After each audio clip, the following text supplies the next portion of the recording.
when speed keeps changing we calculate the average speed. ఒక vehicle యొక్క speed అనేది ఎప్పుడు కీప్ చేంజింగ్, దాని యొక్క స్పీడ్ అనేది చేంజ్ అవుతూ ఉందనుకోండి, అప్పుడు అలాంటి కండిషన్లో మనము ఏం చేస్తామంటే యావరేజ్ స్పీడ్ని యూజ్ చేస్తాం. యావరేజ్ స్పీడ్ యూజ్ చేసి ఆ యొక్క వెహికల్ ఓవరాల్ స్పీడ్ని మనము ఫైండ్ అవుట్ చేస్తాం అనమాట.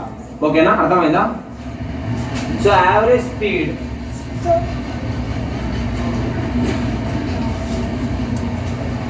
is equals to total distance by total time.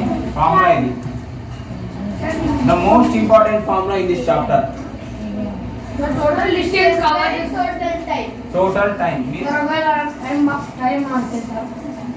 time మానే కూడా యావరేజ్ స్పీడ్ ని మనం కన్సిడర్ చేయాలి. ఎంత వచ్చింది ఆన్సర్? నీకు ఎంత వచ్చింది? 20 km/h. ఆ అబ్బాయి గట్టిగా రాస్తాడు.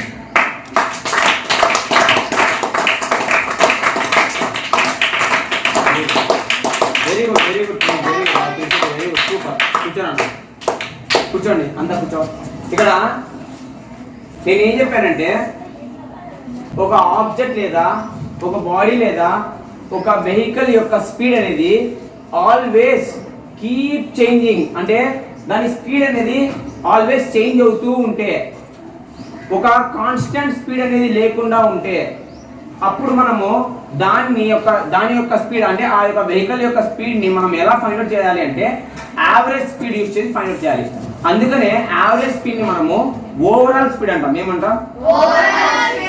ఏ car travels 30 km in 1 hour. ఒక కారు గంటకి 30 కిలోమీటర్లు వెళ్ళిందంట ఫస్ట్ కేసులో. మళ్ళీ అదే కారు మళ్ళీ ఇంకొక గంటకి 10 కిలోమీటర్స్ ట్రావెల్ చేసింది.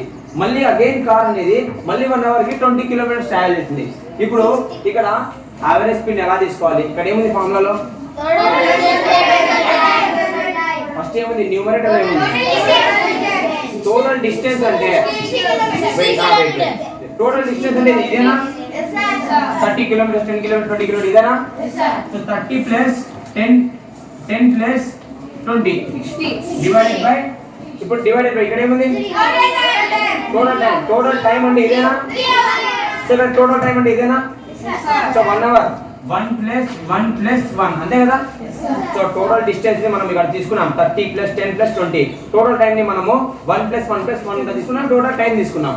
సో ఇప్పుడు మీరు చెప్పండి, ఇప్పుడు చెప్పొచ్చు. 30 ప్లస్ 10 ప్లస్ 20 60 కింద డినామినేటర్ లో. సో ఇప్పుడు ఎంత వస్తుంది?